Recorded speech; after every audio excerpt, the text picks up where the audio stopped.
بسم اللہ الرحمن الرحیم۔ السلام علیکم۔ انصاف نیوز روم میں خوش آمدید۔ میں ہوں ڈاکٹر محمد فاروق۔ خبر شامل کرتے ہیں منڈی بہاؤالدین سے، جہاں سے ہمیں رپورٹ کیا ہے عنایت اللہ انجم کلیر نے۔ کمشنر گوجرانوالہ ڈویژن ذوالفقار احمد گم نے ڈپٹی کمشنر آفس میں مختلف سرکاری محکموں کے افسران سے خطاب کرتے ہوئے کہا کہ ان کے دورے کا مقصد ضلع میں صحت، تعلیم، price control, clean and green مہم، روڈ انفراسٹرکچر، سٹیزن پورٹلز، سرکاری محکموں کے کارکردگی اور دیگر مفاد عامہ کے امور کے حوالے سے جائزہ لینا ہے۔ انہوں نے افسران کو ہدایت کی کہ وہ فیلڈ ورکس اور اوپن ڈور پالیسی پر خصوصی توجہ دیں۔ اس سلسلے میں زیرو ٹالرنس ہے اور اعلیٰ حکام کی جانب سے مانیٹرنگ کا عمل بھی جاری ہے۔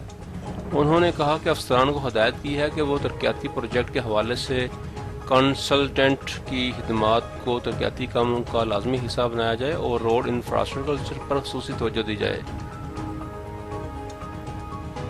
قبل ازیں کمشنر نے دیہی مرکز مال یونین کونسل پاڑیاں والی کا دورہ کر کے مختلف سائلین کے حوالے سے ان کے مسائل سنے اور ان کے حل کے لیے احکامات بھی جاری کیے۔ انہوں نے کہا کہ دیہی مرکز مال کے قیام کا مقصد ہی قانون گوئی کی سطح پر زمینداروں کو ان کی دہلیز پر اراضی انتقالات فرد مالکیت کی نقل کی دستیابی ہے۔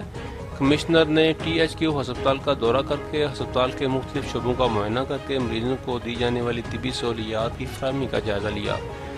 قبل ازیں ڈپٹی کمشنر طارق علی بسرا نے حکومتی واجبات کی وصولی، دیہی مراکز مال بلاک کھیوٹ،